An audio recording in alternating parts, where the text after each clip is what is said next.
You're not the first to say this. Okay, why is it that I basically just take for granted that Starfleet is going to be so technologically superior to 40K?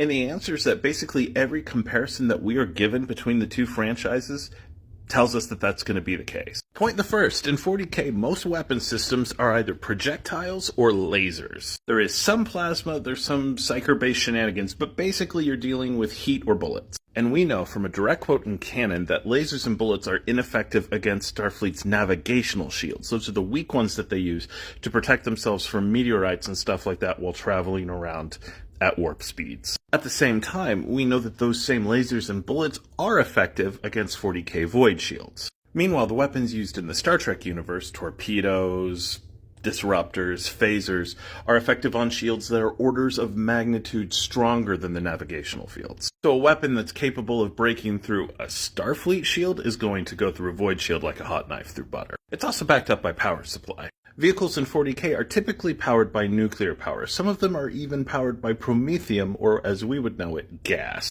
For comparison, the Romulan Star Empire powers their ships with artificial singularities. Also, refueling those nuclear engines tends to kill the person who does it, so we're literally comparing a ship that is powered by Chernobyl with ships that are powered by black holes. In one comment, someone mentioned the aesthetics of strength, and I think that might actually be a big problem here. A lot of 40K is built to look strong. Meanwhile, the technology of Star Trek is built to look effortless. In 40K, genetically enhanced Space Marines carry around these gigantic guns with chainsaws on them. Meanwhile, in Starfleet, these guys in turtlenecks run around with little dustbusters. The brutality of 40K's culture and aesthetics give this idea of strength that I think a lot of the fandom has internalized. So knowing nothing about the canon, it would be perfectly natural to put a Starfleet officer next to, say, a Space Marine and say, obviously the Space Marine's going to win in a fight. You would put a 40K ship next to a Starfleet ship and just immediately guess that the 40K ship would win in the fight.